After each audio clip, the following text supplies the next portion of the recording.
I'd like to open this presentation with a really confronting story that I did about 12 months ago, which will set the backbone to this presentation. First of all, as an ambo, lots of people say to me or ask me, what's the worst thing that you've ever been to? Everybody thinks we go to spend our whole day at car accidents and looking at blood and gore and all that sort of stuff. Nothing could be further from the truth. That's probably about 5% of our work. 95% of our work is high-level dysfunction, mental health problems, drug, alcohol, workplaces, just when we fail to get the balance right and things go wrong. I think it was about February, or the start of this year, I was parked the ambulance at Robina Hospital, about 3 minutes from Robina Town Centre Hospital, from Robina Town Centre Shopping Centre, sorry.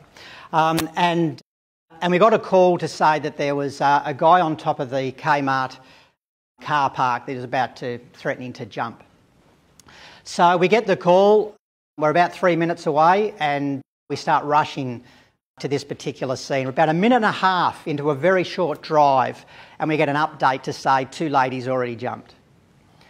So for those that might know Robina Town Centre, does anyone know Robina Town Centre on the Gold Coast? This is around the back, around where all the restaurants are and the whole promenade and the lake and all that sort of stuff. He's jumped onto the car park below, right to where the cars sort of come in underneath the underground car park. So he's in full display of a whole lot of people. He's come down, he's clipped his right arm on the metal bar, and he's taken his arm off on the way down. That's the scene that presents to us.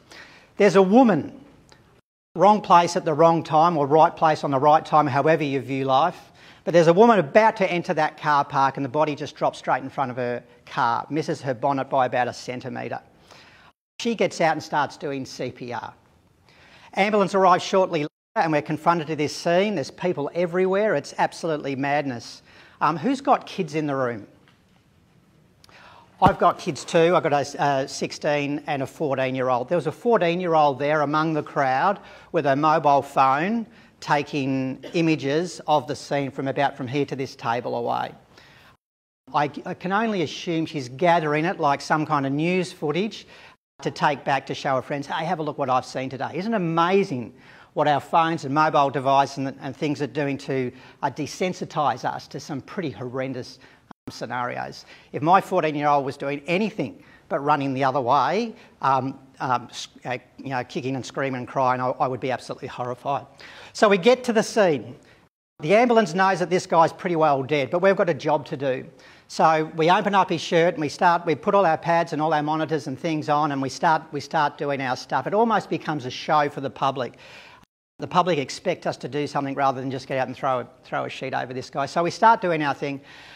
We eventually work on him for about 20 minutes before we load him into the back of the ambulance and all gear off and pronounce him dead. Pretty horrendous scenario. This guy was about 42, 43.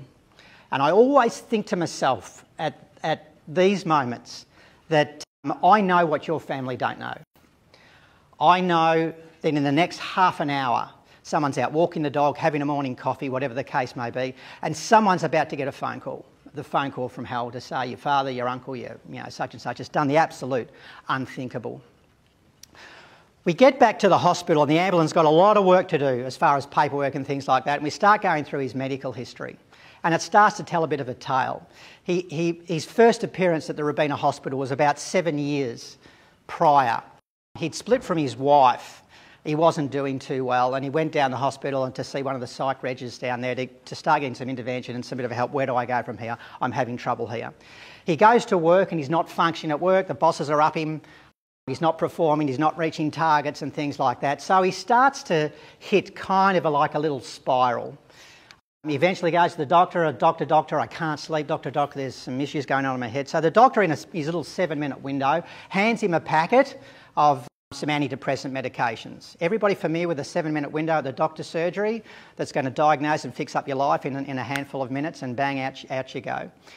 So he does that. He also gives him a box of some prescriptions for some Valium for his extra bad days, and out he goes. For the next 7 years, he cycles in and out of despair. He's having his good days, he's having a really bad days. I call it the spiral of life. If up here is the most happy, And down here is the most sad. We're all on it. It's just a matter of where we're in the spiral. I'm having a bad day, I'm having a good day. I'm having a bad day, I'm having a good day. I'm having a bad day, I'm having a really bad day.